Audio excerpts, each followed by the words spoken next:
Reka dusome ijambo ry'Imana, igitabo cya mbere cy'Abami ibice 6. Titire iravuga ngo imyubakire y'inzu y'Imana, page 325 cy'Abami ibice 6. Hanyuma turasoma umurongo wa 7, turasoreza mu byahishuwe. Mwiyubaka ry'iyo nyumba bayubakishije amabuye yatunganirijwe mu nganzo, nta nyundo cyangwa intorezo cyangwa ikindi kintu cyose cy'icyuma cyumvikanye muri iryo yubaka ryayo. Kansubiremo uyu murongo.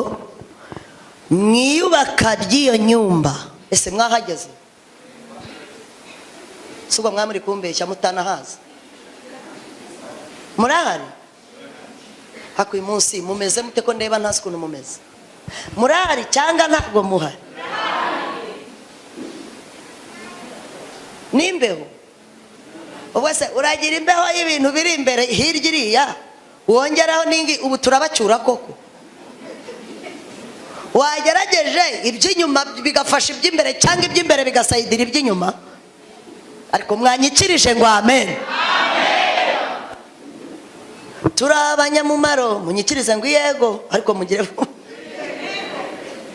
turabanyamumaro, turabanyamugisha, utwanza arasara, uturoga arapfa.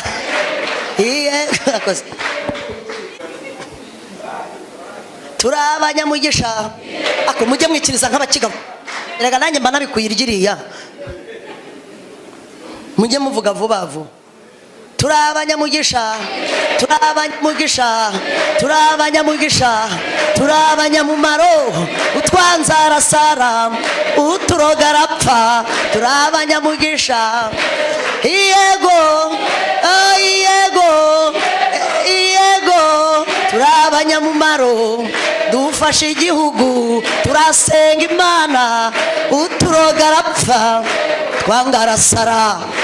Haleluya, amen. Ubwo mupfuye Yesu ze ngo dusome imyubakire y'inzu y'Imana cyangwa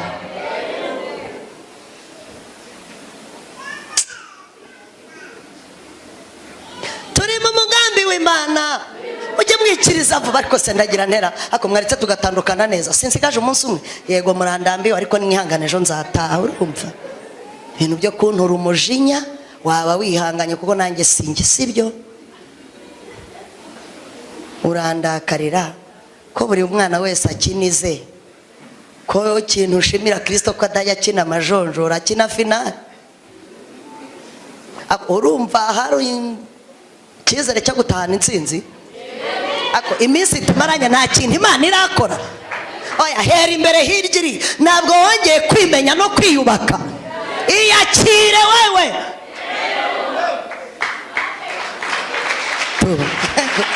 Mana we, turi mu mugambi w'Imana.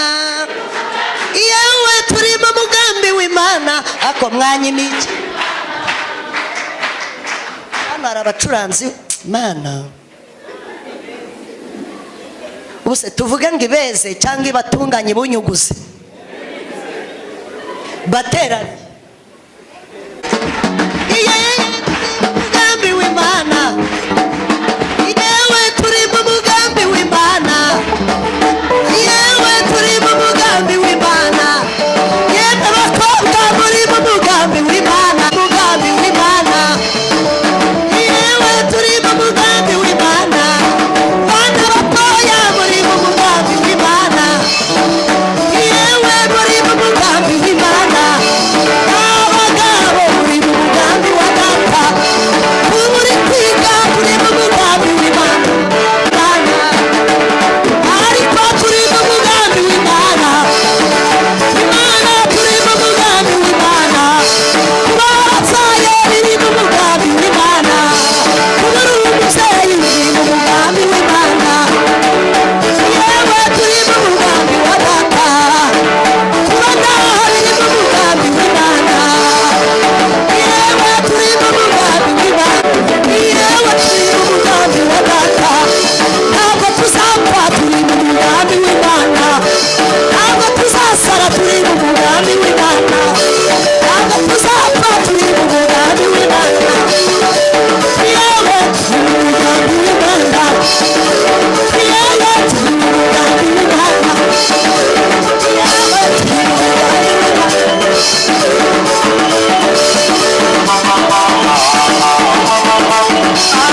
uriho, kuba usutyo, kuba uramuka, ni umugambi w'Imana. Imana ifite ikintu yapanze ku buzima bwawe, abana b'abantu batazi, kiri mu ibanga ry'Imana. Ntihakagira umuntu ugutera ubwoba kereka utaravuganye na Gatonda. Uri mu mugambi w'Imana. Amazi yarenga inkombe ariko ntazarenga ijambo Imana yavuganye nawe. Tuvuge ngo amena. Tube bake beza kandi tunyurwe Imana, wumve kuri imbere y'Imana ishobora byose. Tuvuge ngo amen. Hari uwo bibabaje kuba mbyiniye kuri uruhimbi? Numva bikubabaje wiyahure.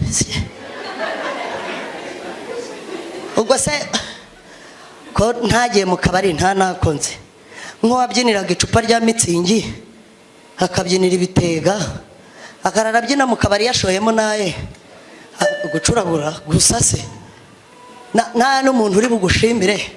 Nkanswe njye uri bubyina ijuru rikanezerwa, ryabona ebana rikampasa akantu njye ubundi mu nyungu. Hari igihe ubyina gutya ibinyaringi byose bikibwiriza bigataha.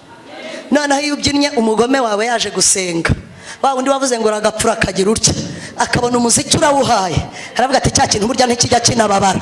Ujye wishima, Imana nigutiza iminsi ujye uyikoresha.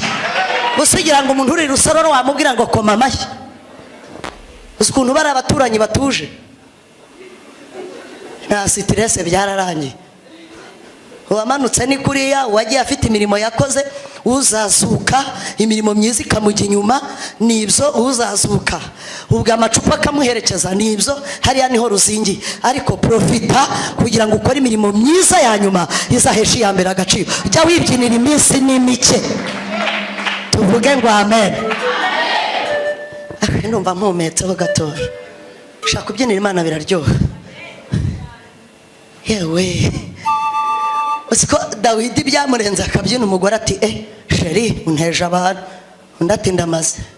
Yakuye so ku ngoma ikampereza umwanya ugira ngo nayorohera se. Amen. Reka tujye tubyina nabo mu bisope ngo barara bahagaze. Uretse ko ntarakijyamo ntazi, numva izina igisope ngo nikiryabareze.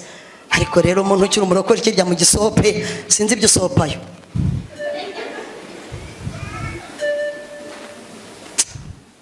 Turi mu mugambi w'iki?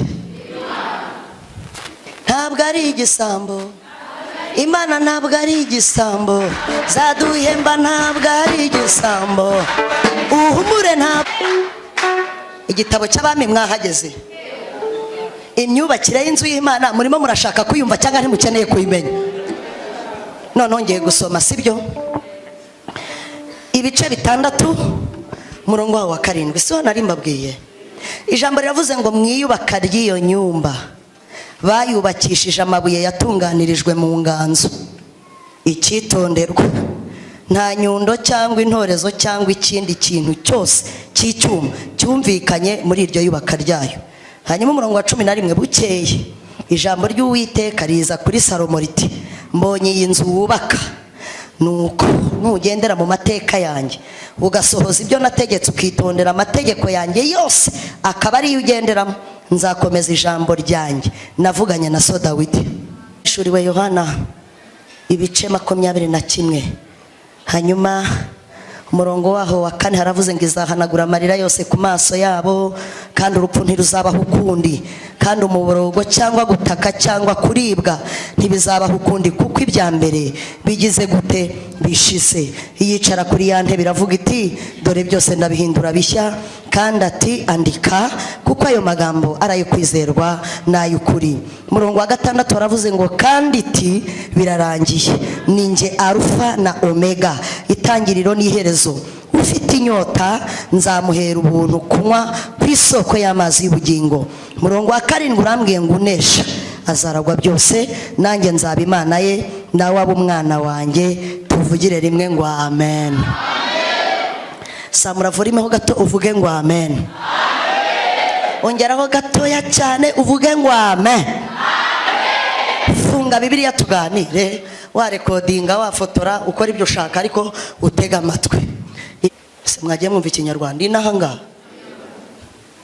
inaha ngaha turi aha muri aka gakaritsiye dutuyemo bita Ikirere, ntitunari ku isi, turi hagati, kuko munsi yacu buriya hari abandi bantu, no hejuru yacu buriya indege bumva ngo yaburiwe irengero, ngiba yagiye ikajya mu yindi si, donc irayoba, ntimanuka ntikomeza, donc ntitumenye iby'amateka. Ariko aha hantu turi inaha ngaha, inaha dutuye, abakiri iyo bajya kubaka kugira ngo inaha, kugira ngo tuze kubihuza turebe ukuntu Uwiteka nawe yubaka. Noneho nusanga barakugezeho, baba bari kugupurata aya masaha, waba ugeze ku gisenge, waba ubura amadirishya, ihangane nuko nabihawe. Amen. Inaha rero abakire ngo kugira ngo inzu zabo zigire agaciro, kugira ngo inzu bazayikureho bya bibati biba bihagaze, bakayikuraho bakambega bakabisenya, babisenya ari uko yuzuye. Umuntu utanyumva hano, donc ubu ngubu ahantu turi mu bantu tumaranye iminsi 6, ubu ahantu tugeze ni mu bantu bakurikiye cyane, babasha kumva ngo Imana ningivuze kabisa. Hari ukuntu Imana ivuga mu marenga kugira ngo n'umusivile waje kumviriza ibyo kuvuzeho agataha ntacyo twari ko gataha wamenya aho ugeze. Ako twavuze ngo amen. Ni haba harimo ikibanza cyaguzwe,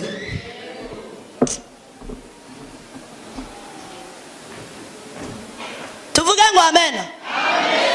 Iyo yazitiye, ndimuzi ko abanza kuzitira ikibanza yaguze, si kiba kirimo borune, bivuze ngo ahantu nahanjye nta wundi muntu uzahafata. Uko niko Uwiteka yagucaguye. Kandi nasomye Zaburi iravuga ngo uburebure bw'Imana ngo yubaka igiki gepfi nahanga ngo niho ifite ibibanza.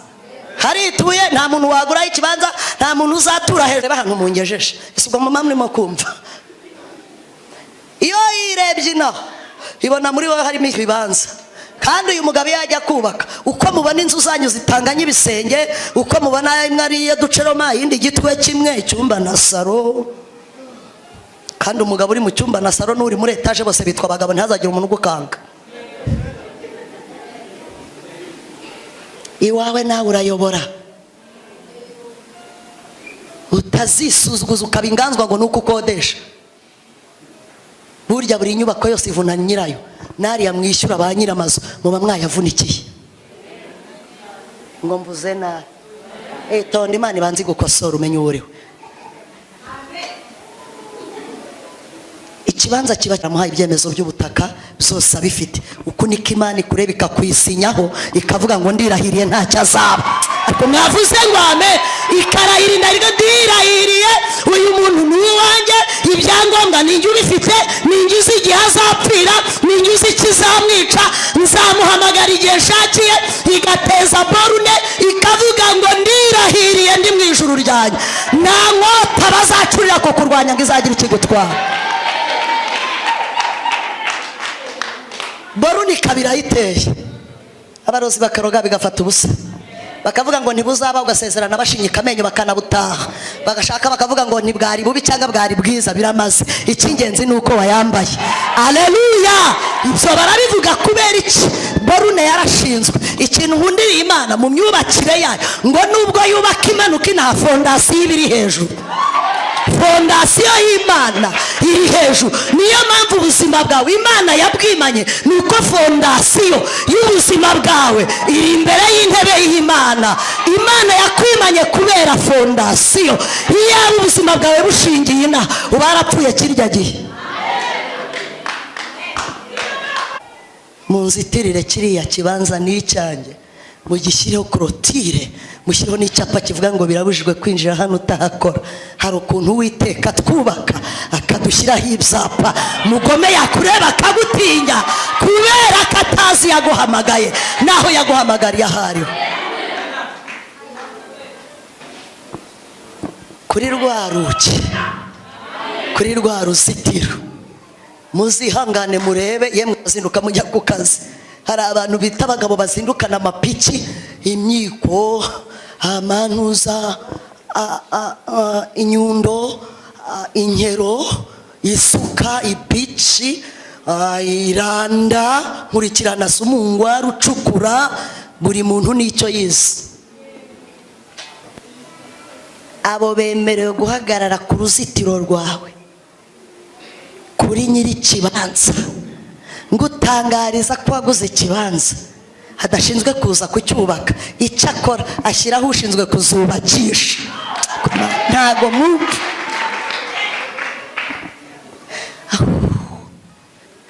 Hari enjeniyeri yego wapatanye yanzu, nyirinzu uzayiryamamo abatuje nta kibazo, Imana izakwishyira idafite ikibazo kuko yashyizeho abo kugukoresha no kugukoza. Nta kibazo Imana ifite. Uburyo bwose uzazamuka, wanyura munsi y'ikamyo, wanyura mu kirere, waca mu mazi, mashanyarazi yagukubita, wajya kubyara ugatahira hariya, ntabwo igihenze ku Mana ari aho unyura, ahubwo uburyo uzayigera imbere. Naho ubundi abakozi bo yarabangaje.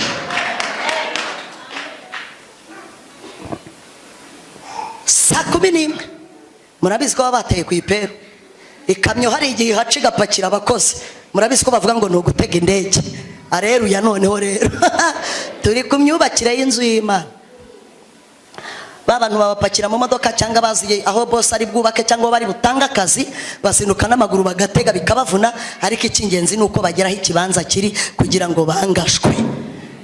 Gapita enjeniyeri nawe siwe wubaka, yangaja ubifitiye ubushobozi, nubwo yabyize ariko ntacukura umusingi. Abakozi ku rupangu murabizi ko barukingura, abantu bose bakinjira, haboneka uwangaje. Ukora iki? Ngenda umufundi, inyundo y'amabuye irihe? Ndayifite. Wowe uri umubaje, wowe ndacukura, wowe ndatiyura ibitaka. Buri mwana wese bakamwangaje bitewe n'igikoresho yazanye. Twagiye. Iyo aba bantu bamaze kwangajwa, nta mbabazi bagirira ubutaka. Umufundi ntagirira impuhwe ibuye, bya biro byose by'inyundo abirunda kuri ryabuye, ariconga kugira ngo arihe mezire yifuza bitewe n'inzu yasabwe kubakamo. Ngutangariza ko utazabuza Imana kukugenza uko ishaka bitewe n'inyubako yifuza kugukuramo. Ikintu niza gikomeye muri aya magambo ni uko abantu banze kubakwa. Hakaba harimo kwiruka, ukabona umuntu yirukankanye igisenge. Kuba mu mwuka ni byiza, ndabigutuye. Uzi ko umuntu yirukanka n'ikibanza kitaragurwa, agasenya ataranubaka, ati jyewe ntabwo ibi nabishobora. Jya gutaha saa 4 papa kibwete yirukanse, papa kibwete aratashye saa 4. Uyu muntu yirutse bataranashyiraho ibuye rya mbere ngo yasenye, ahubwo se yasenya yubatse. Ubwo ko muri mu mwukara mwasubije abarimo kubyumva, harimo abana benshi. Murumva uyu muntu asenya yubatse? Doko nibwo akihagera, ariko ngo ageragejwe na saa 4. Uyu muntu bazashyiraho igisenge ko yirukankanye inzugi. Aho hagarara wubakwe, urajyahe? Urabona Imana izirirwa n'inyundo n'imisumari ku muhanda, hakuki mushaka kuyirushya. Uyu mugabo rero nyirinzu abaryamye, asiko ba enjeniyeri yabahaye akazi kandi yakumvikana nawe iyo nzu igomba kuzurira. Garantira n'ibikoresho byaratanzwe kuko nyirinzu afite ubushobozi, yishyuye ibikoresho byose. Ikintu natinye ni uko mu kibanza mo imbere muri rwa ruzitiro, iyo bamaze kwangaje abakozi urugi bararukinga, uciye inyuma amenya ikiri imbere. Bivuze ko ufite inyunda atanyunda se. Akubwo mwanyumvishe ko ndebe uyu munsi haje abantu bakuru kabisa, ko ari nacyo cyanshimishije. Donc mu ruzitiro ikintu Imana yagukore, clôture ya mbere yakugiriye neza, yaguhaye umubiri. ikuzitiza akazi nta rubanza. Diplome yarayiguhaye, urwo ni uruzitiro. Ahubwo turebe imbere. Uyu muntu wasabye akazi ko kukuvuga utekereza ko atazavuga? Uramwirukana? Wese kuri inyubako Uwiteka agomba kuryamamo yuzuye, urahora icyo ukuvuga? Uyu muntu ufite icyo bise kinuri y'ururimi, umuntu ufite urukero, agomba kuba mu kidiyakoni aricyo cyamuzanye. Burya Imana yabangarije kugira ngo wowe bazakerera uzakomere, ni wowe Imana ishakamo iby'umumaro. Mwanyumvise bakristo bavandimwe? Tukirirwa witeranya n'umuntu afite icyamuzanye, afite icyo yasabanye akazi. Si igitangaza kuba baroga ari abakristo, burya ni igikoresho yinjiranye. Ahubwo hagarara, inyubako yuzura kiriho. Akwice ntupfa ariko Imana igere ku kigomba kugera. Tuvuge ngo amena. Imyubakire y'inzu y'Imana. Ubwo ndi uzi ko umuntu agukubita ipiki ugashaka kuva muri korari kandi atarakuzanyemo, aritonda akakureba neza, akavuga ati nubwo aririmba ariko ni indaya, kandi sha wabuze n'ukubaza izina. Mwavuze ngo amena we? Umuntu afashwa bitewe n'ahantu hari, byumve neza. Iyo umuntu uguciye ipiki ugira ngo ntakuroboyemo imbere, hagarara wumve rero. Uba muri inyuma n'ufite igitiyo ugomba gutiyura ryataka. Ibintu byavugwa Jackie, iyo uba uri mu iteraniro, uzi ko mama Vanessa yavuze nkumva ni ibya minyoni utaje, umva icyo giti yabungana.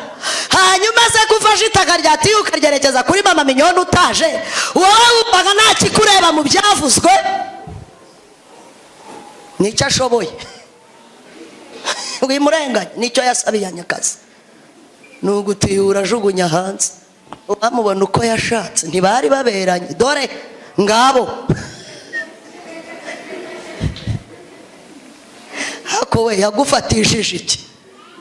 Shange nubwo nabutashye ariko uriya mugabo ni fake. Uriya mukobwa ntiyamurebaga amaguru nguko.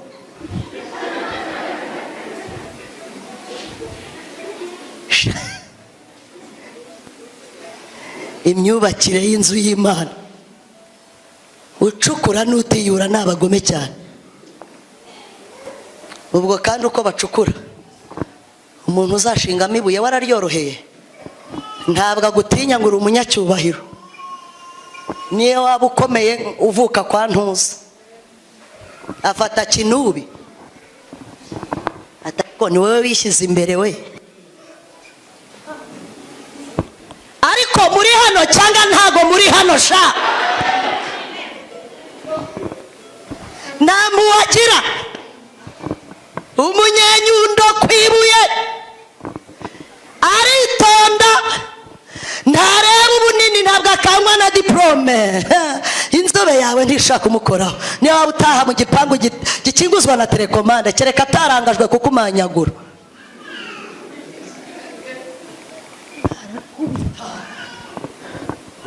Ariko uyu mudiyakoni mwangaje mushungeye sinzi, mureba kuki kugira ngo mwangaje? Ejo bazatangira kuvuga ko yarya. Uwo ni umutipe uba wakwitondeye, agucunze iminsi. Harimo arashaka ntazakubita ku buryo ururimi ruzasohoka. Ariko umuririmbyi yararirimbye aravuga ngo mwubakwe nk'amabuye mazima mu b'inzu y'Umwuka Wera, kugira ngo muzabone kurama. Tuvuge ngo amen.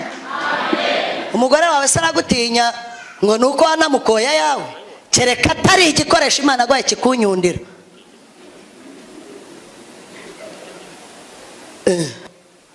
Rega buriya yabonaga nta mundi muntu wagushobora. Uswari igihe gitifu azengereza umurenge umugore akamubasha mwana. we yishakiye gitifu akagari kose akakajegeza, umuntu akaba ari komanda w'akarere ariko iwe mu rugo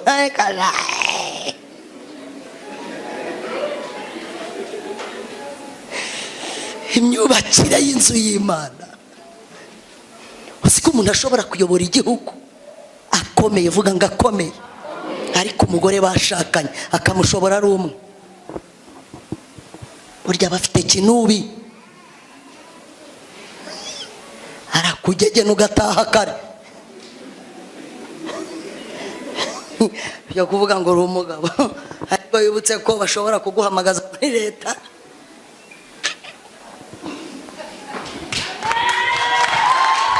Ariko Mana uravuga ngakumva.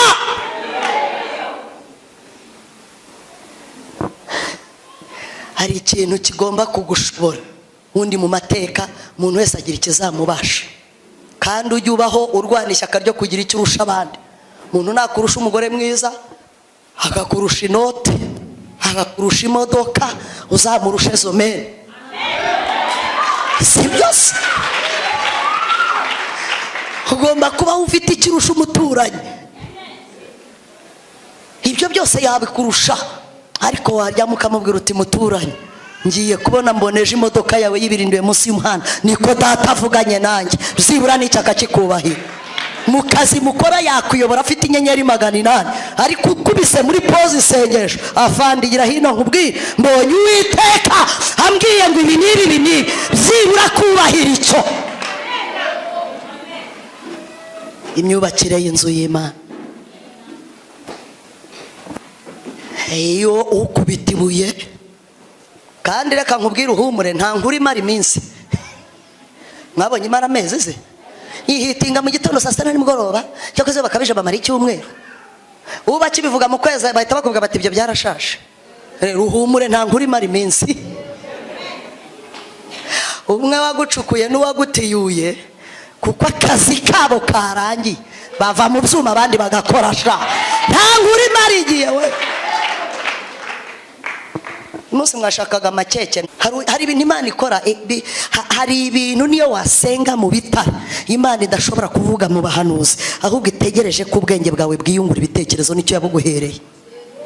Ntabwo ibintu byose Imana ibinyuza muri zo mene kuwa no ubwenge bwawe nibwicare butekereza. Imyaka mfite inyemerera kuba nkiri mu kabari z'isaha, umugore nashatse n'abana bambona gihe ntashye sizeri, nkakina n'abana nkabaganiriza nkababaza ibyo bize. Ntago naba mbaye umugabo iwanjye ngo utegereje ngo Imana izakubwire ngo zomene kuwa ngo ibi nibi, nabyo yavuga. Ufite ubwenge bugitekereza, ntabwo urajya muri koma.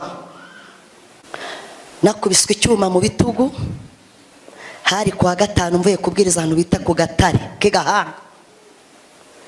Ndataha Musafira ndebera ikintu gisobanutse, ngwa nubamye nisanga CHK, ngarura ubwenge ari muri prison. Nongera kugarura ubwenge ndi Kanombe k'Amashashi, ncumbikiwe na Korali Sinayi. Dore kuvugwa nagwe ngo nta nkuri mari minsi. Ubu ndi Mama Vanessa umukozi w'Imana, ibihe bihora bisimburana n'ibindi. Impamvu nkubwiye ngo nta nkuri mara ukwezi, uwacukuye arangiza garantiye, kuko igihe cy'umusingi kirarangira. N'uwatiyuraga abahereje umwanya ibuye, n'umufundi nawe yamaze cyokoze. Umuntu dutindaho no mufundi ariyeranje akayizamura akayigeza kuri rento. Burya umufundi wubatse ibikuta si usakara. Hari abantu bize igisenge ndugu yangu, muri hano mwankurikiye, hari abantu bize igisenge. Ngutangariza ko uwareba ruriya ruzitiro ruri inyuma ntabwo ashobora kumenya ko inyundo zikora n'abatiyuriye ibito batiyuye. Ntashobora kumva ko bazakora parafo barimo barabaza imbaho. Kandi nyirinzara atuje, icyo akeneye nuko izuzura akayijyamo nta nduru nta n'urusaku. Bibiliya yambwiye ngo mwiyubaka ry'iyo nyumba. Uwo ni Salomo wari urimo kubaka inzu y'Imana, ngo nta rusaku nta n'induru byigeze byumvikanamo. Shatse kukubwira iki muri aya magambo? Imana ubundi ahantu itura ni mu muntu w'imbere. kandi uyu muntu w'imbere agira ibyumba nk'uko mubona mwubaka mugashyiramo ibyumba, aho ibyombo, aho abashyitsi, aho amasahane, aho abana b'abahungu n'aho abakobwa. Uko no mu Mana niko imbere yacu bimeze. Gutangariza rero uko ubona abantu binaha batagirira impuhwe ariya mabuye, ni nako Imana yangaza abakozi bo kugukoresha batakugirira imbabazi. Ahubwo jya wibaza impamvu udapfa kandi abakwica bo bahari. Nuko uzavamo inzu y'Imana. Ubuse murabyumvishe? Nuko uzavamo inzu y'Imana igize gute kandi ikomeye.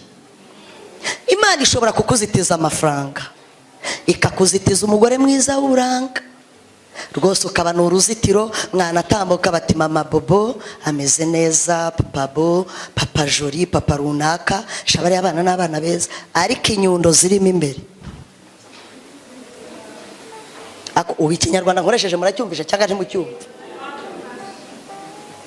Ni bimwe wavuze uri hariya, umuntu aba ameze neza atwaye cyangwa abagenda agaruka, ariko inyundo irimo imbere nta muntu wumva urusaku rwayo. Doko ni ugupfira muri siransiye. Mumeze neza, tumeze neza, kandi n'aya esanse urimo urarya ideni.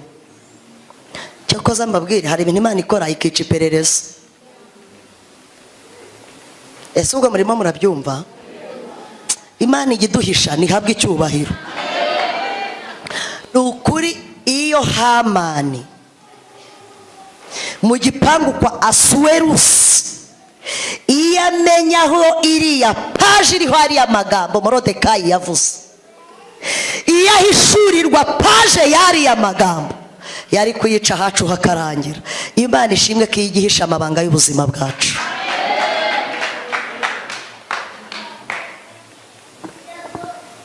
Uyu mugabo arubaka ndugu yangu, utagira ngo niwe uzi kubaka wenyine.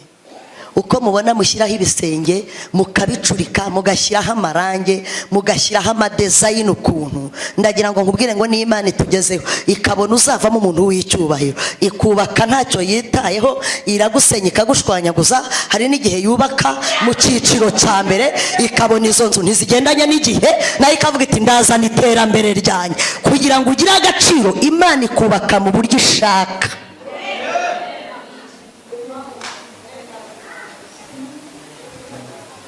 Wigeragezwa n'ibintu ubona bikuriho, ahubwo menya ngo umugambi w'Imana ku buzima bwanjye n'uwe. Irashaka ko merane. Hari Imana igushwanyaguriza muri uyu mubiri w'inyuma. Abantu bati wayihakanye ko wayitutse. Imana igukoreye ibi ni ibiki? Abantu baranyegere bati watandukanye na Musafiri kweri. Kubyara ukubitwa umwana wa mbere, ukabagwa bagasubiza b'umugeri, uruguma rugashwanyuka, ugacumbika amezi 3 uri mu gasozi, umugongo wamara gukomera ukagaruka bagatera n'indi wanjijiwe. Abo ni abantu batazi inyubako y'Imana. Nubona umuntu akugira inama yo gusenya, buryo uzamwitondere. Umuntu utagukomereje aho uri akakubwira ati inama naguha, mwatandukana. Donc ufite ubwenge, cyewe ndumva nkurikije ibibazo byawe numvishe, akurikiza n'akarengane urimo, kukihutiye kubona igisubizo ko ari ugutana. Wamubwiye aho mwahereye, akamenya ko nubwo ubonye ibyo bibazo imbere habanje ibyiza. Ndagutangariza mama ko inyubako y'Imana nayo iyo yubaka ntiba yorohewe. Igusana uyu munsi, ejo abadayimoni bakaza bakakwereka ko aho hantu wubatse ari muri towa, batahantu bazahanyuza umuhanda, ugatangira gutengurwa no gutitira. Ariko reka nkubwire, nimba ufite ibyangombwa uhumure. Nimba waravuganye n'Imana, nukomere nuhumure. Ndakumenyesha ko inyubako yose yagenewe gupimishwa umuyaga. Umuyaga hari urega. Abanyagakenge umunsi imvura igwa bareze hehe? Ako mwagiye musubiza ko mba mbabajije. Hari ibintu Imana ikorera umwana w'umuntu, comment zikabura, irashwanyaguza mu Gakenke hariya. Wa mupapa wapfushije umugore n'abana 6, yarafitanye gododani n'umugore. Avuye mu masengesho yari yagiye mu butayu, ngo amaze iminsi 6 ari kwiyiriza ubusa, asengera urugo rwe ngo Imana irurengere. buri Imana izi gukemura ibibazo neza. Ishobora kujyana abantu iryitana irengeye umuntu niko ikora. Yarebye Dawidi amaze gutera inda muka Uriya, iravuga iti iperereza kugira ngo nyice, reka iki cyana mbanze nkikure mu nzira. Kiriya cyana cya Dawidi iyo kigomeza kubaho, kiriya yamuteye inda nyine kwaje ari gushuka umugabo we ngo najye ku rugamba, yamaze kumenya ko igice cyo hasi cyacumuye kikazana ingaruka. Ndakumenyesha ko Imana izi gukemura ibibazo yitonze nta nduru. Wikwirirwa ushaka divorce yibwira uti ntandukanya nawe biroroshye. Hari n'igihe yisaba akaba ari wowe upfa mbere. Erega ireba aho ukuri kuri. Ushaka kwigira umutagatifu, papa Gipusu igihe umaze kungerageza cyane urumva wikwedura ukuntu Uwiteka ataho nagukuye n'akabari nagutoraguyemo ndakazi. Uwagusubiza wagize amahirwe uza nta virusi, uza nta bumuga ufite, ubu yaba ufite akaguru kamwe warasinze imodoka ikaguca hejuru, ubu ntabwo ubwo bugambo waba ubuvuga. Ako kubera umurengwe utangiye kujya wikwetura umeze nk'ukina karate, tumva we diplome yanjye irahagije, ndumva gutandukana nakwimenya. Barakubeshye, baragushutse. Nta giti kigurukira inyoni. Ukuntu bareba hagarara wubakwe. Uzi kubona umuntu yirukankana nyakatsi ngo arasenya, usenya se n'ibyo wari ufite. Uzi kubona umuntu yiramasa yigira arya yirukanka, ubwo ari kwirukankana ikivirusi ugasanga ugiye gukora divorce. Ariko wagiye wicara hamwe n'Imana ikaguhishira naho hantu. Uyu mugabo utandukanye nawe, abagore muranshimisha cyane. Iyo wigize kuriya ku mugabo uvuga ngo ngiye twatandukana, bakubwiye ko uyu muhungu azigera atwara inda ngo muhure yasabye yabuza y'ikigoma, ibere rizagwa se ngo bavuge ngo yashaje, inguti yazambara mu mutwe se ngo ayizingamo ingata. Sentire ni yayindi my friend.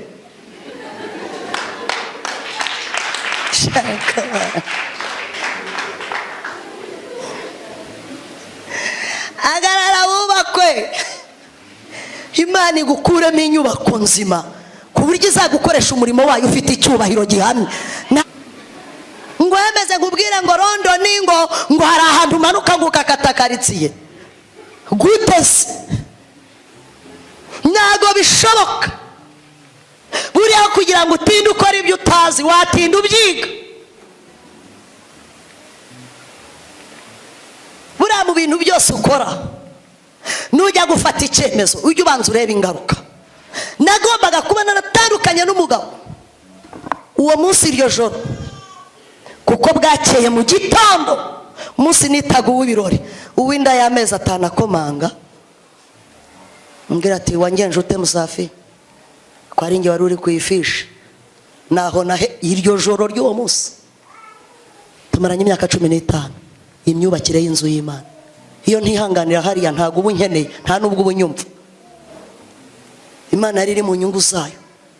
Ushobora kugira gutyo ukazana urusaku ikakubwira itoke kugira ngo mbitunganye neza.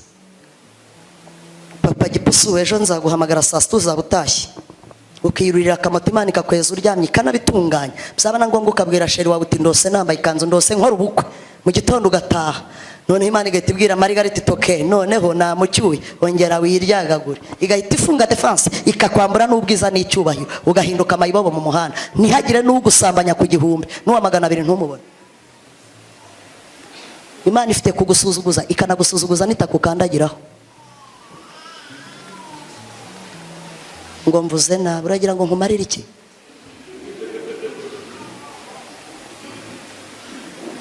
Mba naratandukanye nawe. Uzi kubona umuntu w'umushumba kugira inama. Jewe rero mama Vanessa ndumva ushobora gutandukana nawe muri ADPR ukaza muri ndi torero tukaguhingira. Nakwikubita imbere y'Imana ikambwira ngo muri bariya ninde uzaguha ubugingo, ngasanga ntawe ufite igisubizo cy'ubuzima bwanjye. Kuko abantu basubiza abareba inyuma, ariko hirya aho umuntu adahari, yaho umuntu mutavugana, niho Imana igomba kugaragaza kwera kwayo. Ukeneye ubwenge bw'Imana. Nujya mu marangamutima y'abantu bizagucanga. Abandi ariko Musafi uyu mugore washatse urabona mungana? Umuntu nk'uyu nguyu uhagarara imbere y'ibiterane urabona uzamugezayo? Hari igihe nigeze gukubitwa nziza umugore twajyanye gusenga, Imana imvugaho ibihugu ntashobora kukubwira umubare wabyo. Irambwira iti nujya Kenya aha n'aha bazaguha amazi mu gikombe kimeze gutya ntuzayanywe, umuntu azaba yambaye gutya. Ubu byose hari ahantu nabyanditse biri. Umuntu atashye areba umugabo wanjye atari ko kubana na mama Vanessa ko Imana yamuvuzeho ko azajya hanze, yigeze kubwira ko uzarenga Nyabugogo. Umugabo atashwe. Ninde wakurozeze? Wajya ushaka umuntu munganya ubushobozi. Icyambere uriya mugore ntimuzasazana. Umva narazikubiswe, mwahagaze hamwe bakabubaka n'abasakara bagasakara, urirukankana inzu idakinze, ubundi ninde uzajya kuyikinga? Nimba uzamuye inzu y'ibyumba 8, 10 ugahita usenya mwari kuri iyo level, utekereza ko wapfa kubona umugabo wese w'amabati 120 wasakara aho ngaho wirukankanye? Ubu navuze ikinyarwanda kijimije. Abantu b'ababebe abantu bepfiriye ab'imyaka 10 ntibanyumva, tuzabashakira iteraniro ryabo. Ariko reka kwirukankana inzugi utagira n'ikibanza, banzu hame hamwe igukrotire nibyo. Ariko inyundo ntabwo uzaziguza kuvuga. Hari ukuntu Imana yubaka koko, yajya gusakara ikakumpera igisenge, ikaguha akazi, ikaguha umugore bya, yajya gushyiraho igisenge cyiza ebana gifite amadezayini, ikakwima umwana ufite ubushobozi bwo kumutunga. Si igisenge uratambuka iyo shani beza ariko ntibabyara. Shabura uriya mugabo nubwo afite imodoka babuze umwana we, urumva si kiri ku isoko, si nka Nyarutarama utuye buriya. Nta muntu utakuzi kubera igisenge Imana yagushyizeho. Abagisiga amarangi baba bagikomeje no guhindura amakushi. Mwajyanye intanga muri Amerika we, burya nta makushe babashyiraho. Hari umuntu nzi wakuvura neza, akazihuza zikavamo umwana. Kwa runaka se ntibazihuje zikavamo, ukagenda ukishyura miliyoni 6. Ariko ihangane, yakubatse kuba utarapfa byari ngombwa. Imana ifite igihe izabikorera, inyubako yawe ifite agaciro, nikuraho bizabibata. Bazagushakisha ati nyuma y'imyaka 5 yabyaye umwana shaho, bakenere kuza kubaza yukodesha ya miryango. Twababona gute? Ese ubwo murimo murabyumva? Ahantu uhagaze rero ni mu kibanza cyayo. Ahubwo ihangana bakubaka bubake. Nta umugabo umwe bita Anastazi yatubwiye ukuntu yabaye ahantu mu itorero, ahura n'umugore bita Sipesiyoza aragenda aba Sipesiyoza. Uzi ko hari umuntu Imana yangarije kurimbura abandi, akaba umunzani mu rusengero, buri muntu wese akaba ategetswe kumunyuraho, ibiro bitashyika ukazarimbuka umuzizi. Sipesiyoza agira gutya, yari umudiyakoni ahantu kuri uwo mudugudu Anastazi asengeraho. Anastazi akaba yari umunyempano uyobora icyumba. Hari umugabo w'umusore rwose utarashaka, Imana imuhagurukiriza Sipesiyoza. Ubu muri urusengero ntawe utamufite. Sipesiyoza nta muntu wamubura hano gute se? Sipesiyoza ni amanyobozi yabiteranye kumwe, nyobozi ziterana mu gitondo uziri kwiga ku bari butengwe, abari bwakirwe, abazakirwa ku igaburo. Hano nimba bihaba simbizi, abihannye bazakirwa ku cyumweru, abatagira itorero ntabwo mbizi nimba biri hano. Nuko wakundi bicaye mu nama nyobozi rero, Sipesiyoza agira atya atari ko mutarasoza inama, njye mfite ikibazo. Bati kihe? Ati wa muyobozi uyobora icyumba Anastazi. Bati bimeze bite? Ngewe ubwanjye saa 12:40 agashyiraho n'iminota namuciyeho mu ngarandi yo kwa Marigarita, yarari hejuru y'umwana w'umukobwa. Ngewe ubwanjye Sipesiyoza nahaciye ndamwitegereza mbona na Anastazi nshuti zimanjye ntacyo namuvugishije, navuze ngo ndaza kubivuga muri nyobozi. Anastazi ubwo bari kuvuga ibyo ngo bamuciyeho, wenda amaze iminsi 3 yibereye Kinyamakara. Imuhagurukiriza Sipesiyoza nk'uwo yaguhagurukirije. Sipesiyoza rero ngo yari inyangamugayo mu nama nyobozi, ijambo yaravugaga ryarijyanaga. Icyo icyo kintu Imana yari yarakimuhaye kuvuga kumvikana. Bahitaga bafata ibyemezo nk'iby'indege haguruka itagira higwa, bakavuga bati ubwo ni ukumuhagarika.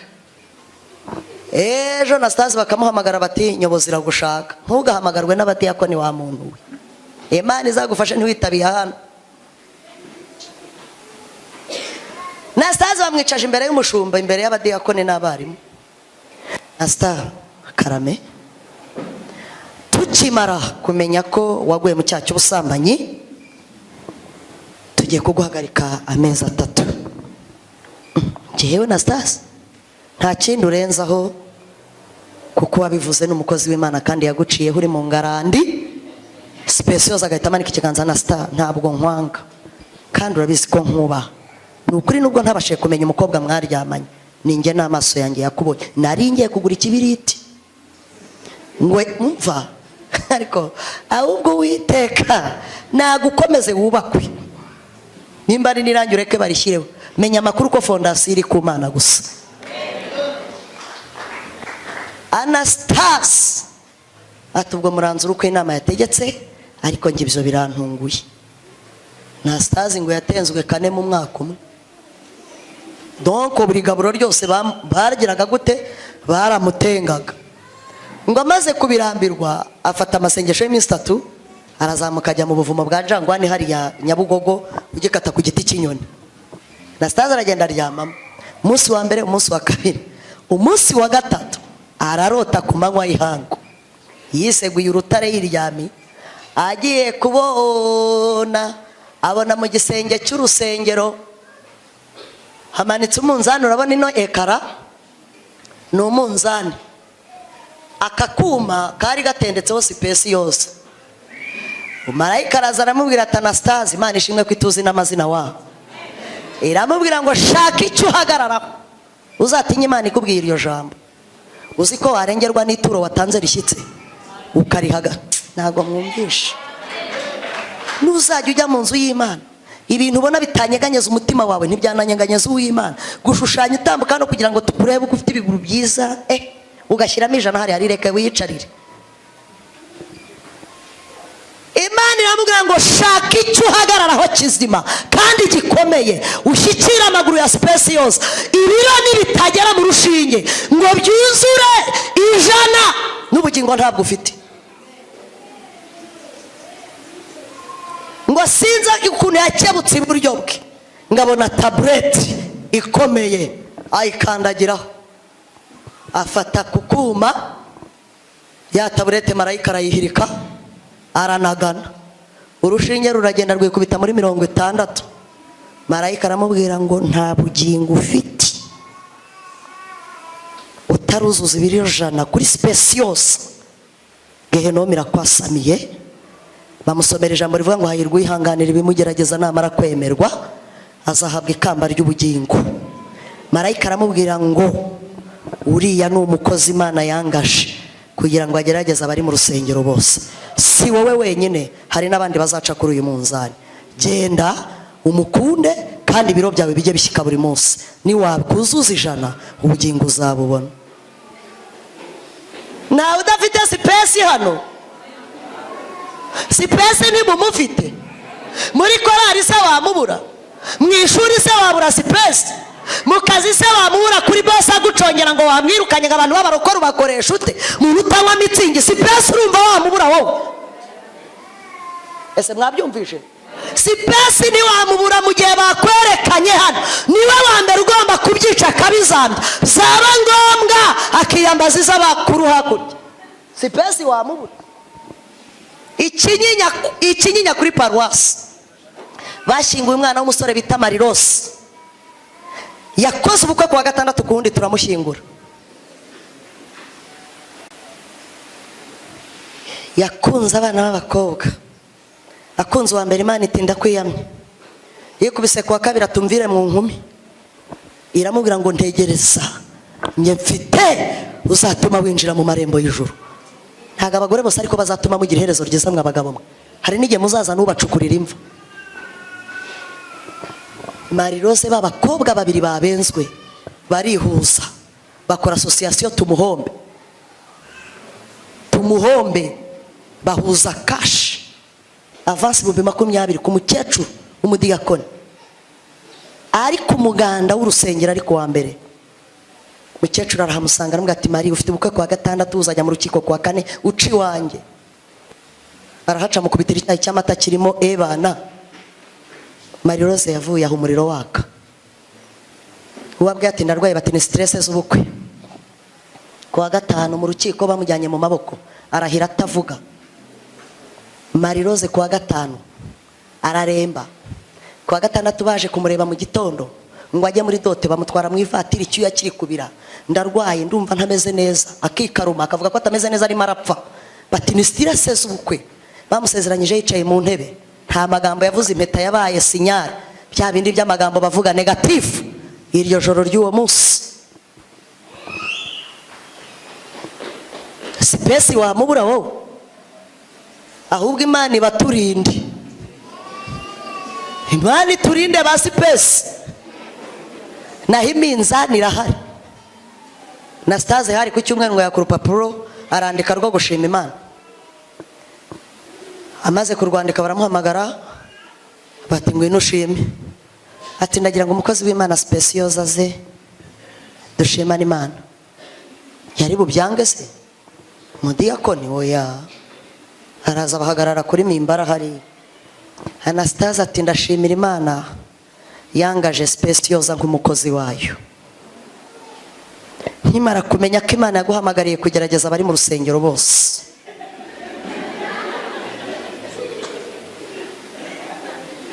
Ndakumenyesha ko guhera uyu munsi uri inshuti yanjye.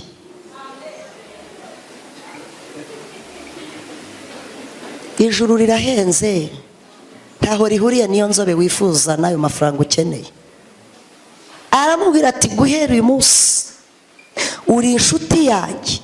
Itorero amashyi kaci nyobozi yo ibyumva kurusha abandi kuko bazi ko ariho dodanira. Uri inshuti yanjye kandi Imana impa imbaraga zo kukwihanganira kugeza igihe ibiro nakubonyeho umunzani umanitse mu rusengero nzashyitse ibiro jana n'ubugingo nkabubona. Imana y'amahoro iguha umugisha spe. Mumeri Imana icyubahiro barakiyihada.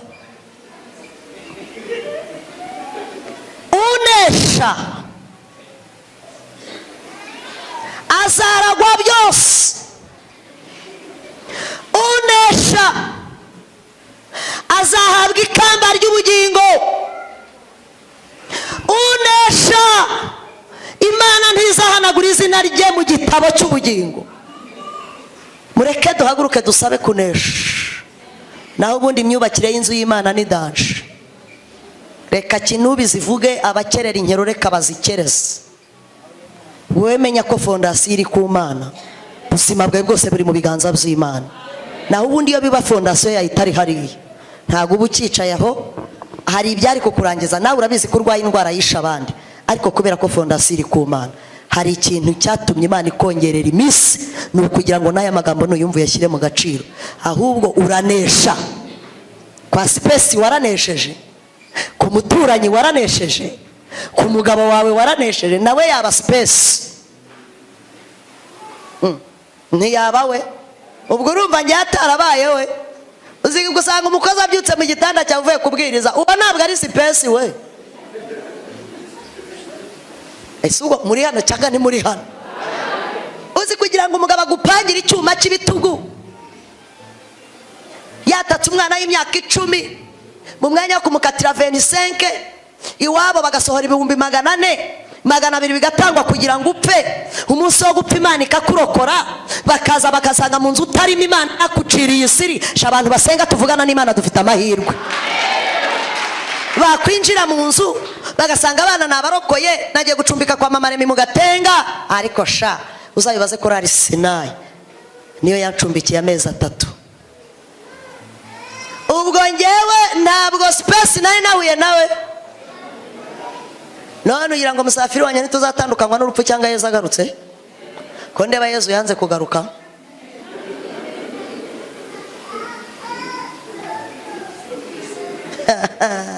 Si best yaba umwana wibyariye akakubana indaya kandi uri umudiyakoni uri umwana wo kwa mushumba mama we ko ari umunyamasengesho, aba bana kuki batagira indero, wahuye na space, ibiro byawe bigomba gushyika.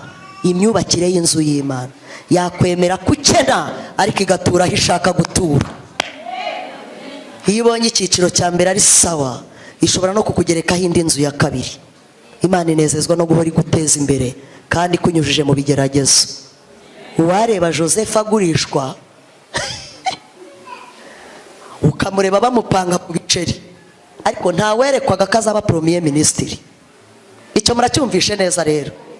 Murebe rero arimo gukora akazi k'ububoyi kwa muka Potifari, ariko Imana izi ubwenge. Ninde wafashe umwana ku ngufu? Ni muka Potifari. Nguwo ninde wishe abahanuzi 400? Nguwo ni Yezebeli. Ariko mwabagabo mwe nimwongera muhereze Imana icyubahiro.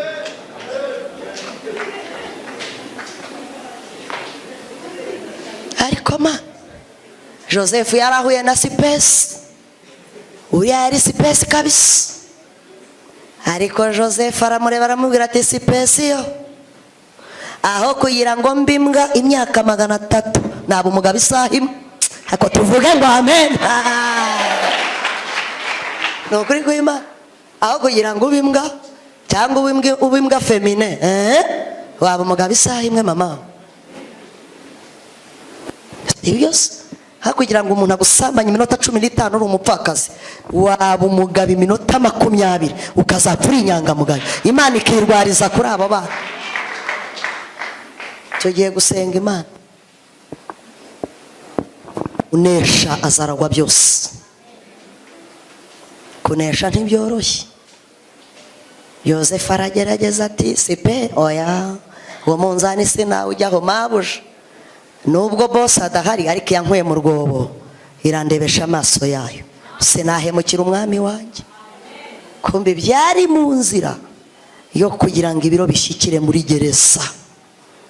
Potifari aravangirwa. Kirazira nta musirikare bajya bafungana n'umusivili. Ariko urebe ukuntu yakoze ku bwonko bwa Potifari. Arayo baravangirwa, afata umwana mu mashati arazunguza tajugunya mu bakomanda n'abaserija. Imana izikirwanaho, yagutuza ahantu abantu badashaka ariko kahatura rata. Kirazira gufungana umusivile n'umusirikare ngo babone Joseph wanesheje sipesi bati kadogo bite kugeza hano. Nanjye nago wa mwana we kuba batakwisha n'amahirwe. Hano ni mu basirikare. Wageze yute se nyine bari bagurishije, urumva agiye banaye mu rwobo bahita banjyana, mabura agiye kumfata agenda irukanka, urumva ni uku nguku bangejeje hano. Yewe ariko hari icyari kimurimo, yaranesheje yicara ku ntebe y'ubwami. Baramubwira bati ngaho bawicaye hariya mu nguni tubanze tugutekereza, ubu se shaka ufite ayabuje nayo. Kubera ko kari kamenyereye umuco wo gusenga w'abayuda, kakihina kati mwami Yesu, Mwuka wera ati wizo men, bati peti kujegera bite kutitira. Yewe ngo ijoro ryose arasenga aririmba kugira ngo Imana ibeshe agaciro. Ngo umwe mu basirikare ararota, aramubwira ati mu bintu nazize harimo n'inzozi, buriya nazisobanura. Arazisobanura kwa kundi ngo umuhungu aramukunda. Uwo ni wo wamwibutse igihe inzozi zari zinaniye Farawo. Haravuga ngo mbere yuko muvuga ngo twicane, Farawo yari yanzuye icyemezo cy'uko umuntu yica uwo bicaranye. Wa muhungu arabwira mugenzi we ati ntunyice, hari icyo nibutse ko muri gereza harimo umwana wampanuriye ko nzagaruka gukora impande ya boss. Ubu niho ndi, mwihangane tubwire boss tumuzane. Reka nkubwire ngo hari ibintu imiryango yawe itazageraho, bizaba ngombwa ko ari ukugomba kubanza kuhagera. Ndashoje, batwegekere imiryango twinigure dusenga Imana tuyihamagare. Tuyibwire ngo baspeciosa kubihanganira byaratunaniye. Mukozi yaba space ukamukubita urusheje akagupangira uburozi. Mukozi yaba space ukamubwira nabeje akakwitura inabi ku mwana wawe. Mujye mumenya iminzani yabateretse imbere, kandi mugomba kumenya ubwoko bw'iminzani. Ndakumenyesha ko kiva mu nda ya mama wawe umunzani wari ugutegereje. Bagukuye mu nda bakubaga wavuka neza muri bwa buryo bwa Kinyarwanda, wavuka mu buryo bwa kizungu. Dore umunzani ni isahani, kandi uko ugenda ukura niko iminzani itandukana. Ubu se bakwambika wa undi w'igikariso n'imyaka ufite? mujya musubiza ariko abaturage mbagire nte urana wakwambara umunzani w'igikariso bakagushyira muri cya cyuma cy'umunzani wowe ugeze kuwa amabuye ngo mwumvishe icyo mvuze ugeze kuwiki komera rero hari n'uwagakwege wa wundi bambika ibirayi mu ijosi ubundi abakarani bose bakigirayo umufuka ukikara gutya bati ngo umurokore washaje ari umuhanuzi yewe data we ni muri gakwege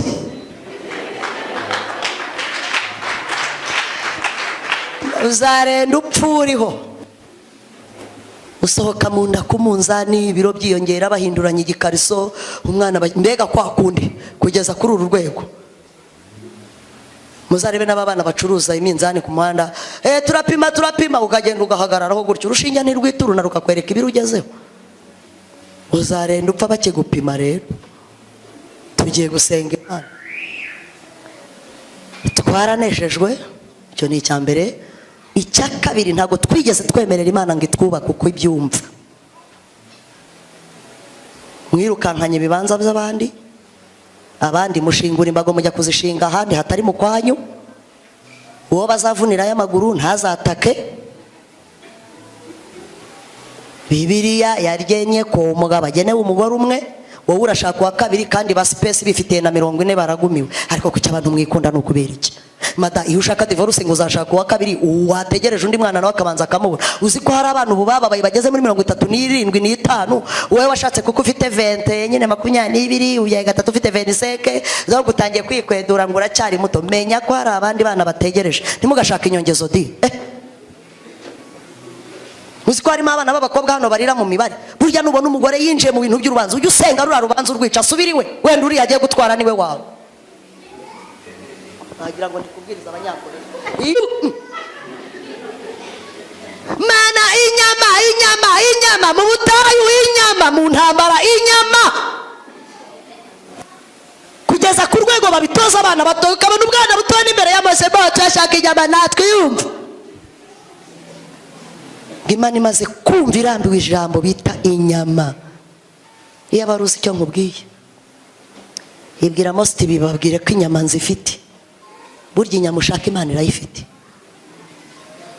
inyama ushaka Imana irayifite iramubwira ngo babwire ngo inyama nzaziba hejo ku manywa y'ihangu ariko bambwiriye ko zifite iki amategeko abiri icyambere Yesu we muri hano ra icyambere ni ukuryiza umuntu ashoboye kumara donc ni ukureba igifu cyawe wabona inyama ebyiri arizo ziguhaza ugakwamiraho apana kuvuga ngo uzaryize ejo sahawe akimana iragerageza hariya Imana ni ingome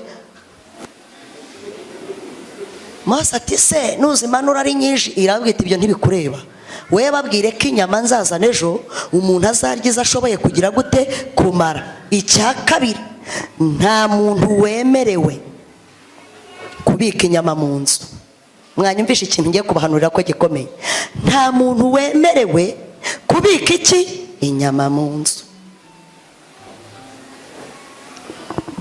ngo barishima ikireza abantu batse inyama ntibake n'ubugari nta n'uburisho batse wikenera inkunga ku bantu b'urugo rwawe wikenera abaterankunga ni inyama watse niri ibyo kuvuga ngo tonto na shangazi ngo nibaze bagufashe ntacyo bagufasha ahubwo hangana n'iyo nyama yako abantu batatse n'imboga ubonye waka umugabo ukaka na kashi none ukeneye abaterankunga ntabwo bivamo ngo mu gitondo barazinduka kare kare Imana si ukuzana inyama izana izinturumbutse ariko babakirisitu bari aho wite bumvise icyo babwiye inyama zaraje ziza ari inturumbutse ari byo bibazo duhanganye nabyo muri iyi minsi ya nyuma y'imperuka ni abantu babonye inyama z'inturumbutse ugakunda umuntu utazi yavuka ugaterura ugashyira mu nzu ejo ugatangira kuzamukwamo n'umugage bw'ibyo yose mu mashereka y'iwabo ngo abagabo babonye inyama inyama barasahirwa. Dore umugabo udaheruka inyama, dore abagabo ngo bararya n'abana bararya. Kandi Imana yaravuga ngo buri wese kuva ku mwana mutoya, buri wese yifatira inyama, ntabona ufatira undi. Yesu we, umugabo akarya kumva agiye kubastinga, ugaramye aho, umwana urutse uwihagamye ngo intumbi zijya hariya. Mose abireba aricecekera aravuga ati nimwe mwazisabiye, ntacyo nabafasha. Ngo abahanga baragenda barazipfunyika. Bibiliya irambwira ngo iryo joro zaraye ziboze. Ubu turi mu bintu bibiri, iwawe nimba utarwaje warabojeje. Ndamubwira ngo nibyo bisabiye, reka bahangane nabyo. Ngutangariza ko iriya nyama yaba umugore wawe, ikaba umwana wawe, ikaba umugabo wawe, yaba umuturanyi, yaba nyokobukwe, yaba sobukwe, yaba umuririmbyi, yaba umudiyakoni, yaba shobuja ku kazi, ihangane uhangane n'iyo nyama. Nta muntu wagufasha uriya muranzi. Akurwaranye kanseri ni inyama yawe, akuzaniye ku bintu bise virusi ni inyama ugomba kurya wihanganye, nawe ukazamukurikira uri inyangamugayo. Naho ubundi nta muntu wagufasha kiriya kibazo. Kunesha twaraneshejwe, kubaka byaratunaniye. N'Imana irajya kukubakira aha hantu ugahunga ukiruka, yakwinjiza ubukene kugira ngo ikubake nkuzakomere ejo hazaza, ukabukuye muragiye.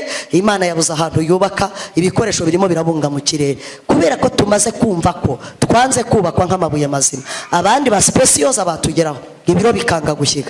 Ngiye muri rusange nge ndumvira ijambo nta muntu ritakozeho. Mwahaguruka tukabwira Imana ikaduha kunesha kuri ba spesi n'abubatsi n'abafundi n'abayede bose. Akira mami, senga Imana, Imana ibaho umugisha. Imana dusore imbaraga.